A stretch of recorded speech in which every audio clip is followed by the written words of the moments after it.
Hello दोस्तों, आज मैं आपको मोनालिसा पेंटिंग का रहस्य बताऊंगी।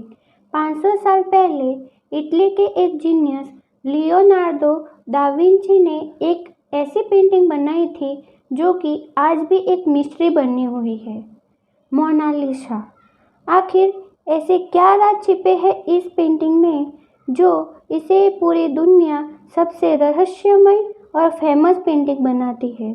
आज हम मोनालिसा के बारे में ऐसी कुछ बातें जानेंगे जो आपको हैरानी में डाल देंगी। मोनालिसा कौन है और उसका क्या रहस्य है? 23 जून 1950 को मार्स नाम के एक यंग फ्रेंच साइंटिस्ट ने पेरिस के एक होटल की चौथी मंजिल से कूदकर अपनी जान दे दी थी। वह मोनालिसा की रहस्यमय मुस्कान के लिए पागल था। वह उनकी सुंदरता पर मोहित था। उसने एक सुसाइड नोट भी छोड़ा था जिसमें उसने मोनालिसा के लिए प्यार और उसकी सालों के इंतजार की बातें लिखी थी। मोनालिसा के बारे में जो सबसे रहस्यमय बात है और जो आर्टिस्टों और हिस्टोरियंस को सबसे ज़्यादा सोचने पर मजबूर करती है, वह है मोनालिसा की रहस्यमय मुस्कान, जो अलग अलग एंगल्स पर देखने पर अलग अलग दिखती है, मतलब बदलती रहती है। पहले यह तस्वीर मुस्कुराती हुई दिखती है और फिर यह मुस्कान फीकी पड़ जाती है और फिर गायब हो जाती है। एक रिसर्च से यह बात पता चली है कि जिस औरत को दा विंची ने इस पेंटिंग में बनाया है, वह अपने अंदर कुछ राज छुपाए हुए है। इसलिए मोनालिसा की मुस्कान इतनी रहस्यमय है। कुछ सालों पहले एक डॉक्टर ने यह कहकर सबको हैरानी में डाल दिया कि मोनालिसा की रहस्यमय स्माइल का राज है उसके ऊपर के 2 दांतों का टूटना, और यही वजह से उसका ऊपरी होठ थोड़ा दबा हुआ है। सन 2000 में हार्वर्ड के एक न्यूरोसाइंटिस्ट मार्गरेट ने बताया कि मोनालिसा की मुस्कान नहीं बदलती, बल्कि इंसान का माइंडसेट बदलता है। मतलब यह सब दिमाग का खेल है। जैसा आप मोनालिसा के चेहरे को देखना चाहते हो, वैसा ही वह दिखेगा। यह इस चीज़ पर डिपेंड करता है कि आप किस चीज़ पर फोकस करते हैं। मोनालिसा पेंटिंग किसने बनाई? लियोनार्डो दा विंची ने मोनालिसा को 1503 में बनाना शुरू किया था और वह 1517 तक इस पर काम करते रहे। उनको सबसे ज़्यादा समय मोनालिसा के होठ बनाने में लगा था। मोनालिसा के होठ बनाने में दा विंची ने 12 साल लगा दिए थे। यह बात सच है कि मोनालिसा एक बेहद खूबसूरत पेंटिंग है और शुरू से ही यह काफ़ी मशहूर है, लेकिन इतनी मशहूर यह कभी नहीं हुई जितनी तब की जब इसे पेरिस के एक म्यूजियम से चुरा लिया गया। दुनिया की सबसे मशहूर पेंटिंग को दुनिया के सबसे बड़े म्यूजियम से चुरा लिया जाना एक बड़ी हैरान करने वाली घटना थी। लेकिन उससे भी ज़्यादा हैरान कर देने वाली बात तो यह थी कि इसकी चोरी के इल्ज़ाम में जिस व्यक्ति को पकड़ा, वह थे एक महान पेंटर पाब्लो पिकासो।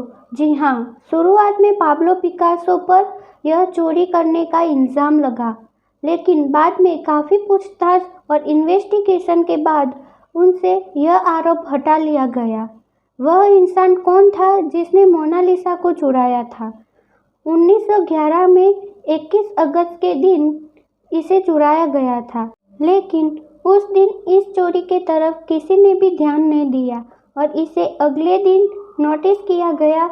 उस म्यूजियम को इन्वेस्टिगेशन के लिए 1 हफ्ते के लिए बंद कर दिया गया, इस कन्फ्यूजन की वजह से कि शायद पेंटिंग को म्यूजियम से ही कहीं और रख दिया गया होगा। बाद में पता चला कि मोनालिसा को उस म्यूजियम के ही कर्मचारी विंजो पुरागिया ने ही चुराया था और वह म्यूजियम के एक छोटे से कमरे में छुप गया था। म्यूजियम बंद होने के बाद वह पेंटिंग को अपने कोट में छिपकर फरार हो गया था। विंजो पुरागिया इटली का एक देशभक्त नागरिक था। उसका यह विश्वास था कि लियोनार्डो दा विंची की यह पेंटिंग उसके देश में वापस आनी चाहिए और इसे इटली के म्यूजियम में ही दिखाया जाना चाहिए। 2 साल बाद विंसो पिरागिया को तब पकड़ लिया गया जब वह मोनालिसा की पेंटिंग को लेकर इटली के फ्लोरेंस शहर के आर्ट म्यूजियम डायरेक्टर को यह पेंटिंग बेच रहा था। 2 हफ्तों तक मोनालिसा को इटली की इसी म्यूजियम में रखने के बाद 4 जनवरी 1914 को वापस से पेरिस के म्यूजियम में लाया गया। विंसो पिरागिया को उसके अपराध के लिए 6 महीने की जेल हुई, लेकिन इटली ने उसकी देशभक्ति के लिए उसका स्वागत किया। मोनालिसा की एक जुड़वा पेंटिंग भी उपलब्ध है, जो बिल्कुल दा विंची की मोनालिसा जैसी ही दिखती है। कहा जाता है कि दा विंची ने समय में ही उनके स्टूडेंट ने ही बनाई थी। यह दूसरी पेंटिंग स्पेन की राजधानी मैड्रिड के एक म्यूजियम में रखी है। आज तक यह बात रहस्य है कि मोनालिसा कौन थी, मतलब दा विंची ने यह किसकी तस्वीर बनाई थी, यह कौन औरत थी। ज़्यादातर स्कॉलर्स का यह मानना है कि इस पेंटिंग में जो तस्वीर है वह लिसा, जो कि फ्लोरेंस की एक इटालियन औरत थी। लेकिन एक थियरी यह भी कहती है कि मोनालिसा दा विंची की खुद की तस्वीर है, मतलब इस पेंटिंग में उन्होंने खुद को ही एक औरत के रूप में बनाया था। इस खूबसूरत पेंटिंग को नुकसान पहुंचाने के लिए कई कोशिश हो चुकी है। 1956 में एक बोल्विन टूरिस्ट ने मोनालिसा पेंटिंग पर एक पत्थर फेंका था, जिसकी वजह से मोनालिसा की पेंटिंग में मोनालिसा के बाएं हाथ की कोहनी के पास एक छोटा सा निशान हो गया था। बाद में इसे रिस्टोर कर दिया गया, लेकिन निशान आज भी हल्का दिखता है। इसके पहले एक व्यक्ति ने इस पेंटिंग पर एसिड फेंका था। इसके बाद इस पेंटिंग की सिक्योरिटी को देखते हुए इसे बुलेट प्रूफ ग्लास के अंदर रखा गया, लेकिन इसके बाद भी एक लेडी ने इस पेंटिंग पर रेड पेंट से स्प्रे करने की कोशिश की थी और 2009 में एक रशियन लेडी ने इसकी तरफ चीनी मिट्टी की छड़ी फेंकी थी। लियोनार्डो दा विंची एक लेखक भी थे, लेकिन हैरान करने वाली बात यह है कि उन्होंने अपनी सबसे फेमस पेंटिंग मोनालिसा के बारे में कुछ भी नहीं लिखा।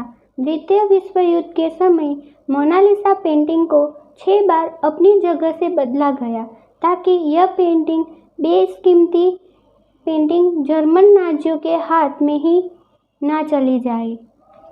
लियोनार्डो के ही एक स्टूडेंट ने 1540 और 1560 के बीच मोनालिसा का एक न्यू वर्जन भी बनाया था, जिसे मोना वाना कहा जाता है, जिससे हाथ और बॉडी की पोजीशन बिल्कुल दा विंची की मोनालिसा जैसी ही है। यह भी कहा जाता है कि शायद इसे भी लियोनार्डो दा विंची ने ही बनाया हो। यह पेंटिंग पेरिस के एक म्यूजियम में रखी है। लियोनार्डो ने मोनालिसा को पेंट करने में 30 से भी ज़्यादा लेयर्स को इस्तेमाल किया था और इनमें से कुछ लेयर्स तो इंसानी बाल से भी बारीक थी। मोनालिसा दुनिया की मोस्ट वैल्यूएबल पेंटिंग है। गिनीज वर्ल्ड के अनुसार मोनालिसा हिस्ट्री की हाईएस्ट वैल्यूएबल वाली पेंटिंग है। 1962 में इसकी कीमत $100 मिलियन आंकी गई थी एंड 2019 में $700 मिलियन के आसपास है, लेकिन इसे बेचा और ख़रीदा नहीं जा सकता क्योंकि यह पब्लिक के लिए है। 1519 में दा विंची की मृत्यु के बाद मोनालिसा फ्रांस के राजाओं की प्राइवेट कलेक्शन का हिस्सा बन गई। फ्रांस रिवॉल्यूशन के बाद पेरिस के एक म्यूजियम में इसे रख दिया गया। यह पेंटिंग नेपोलियन को इतनी पसंद आई थी कि कुछ समय पहले उन्होंने इस पेंटिंग को अपने बेडरूम में लगवा लिया था। जितना आपको लगता है यह पेंटिंग उससे काफ़ी छोटे साइज़ की है। इसका साइज़ 30 बाय 21 इंचेस के है और इसका वज़न 8 किलोग्राम है।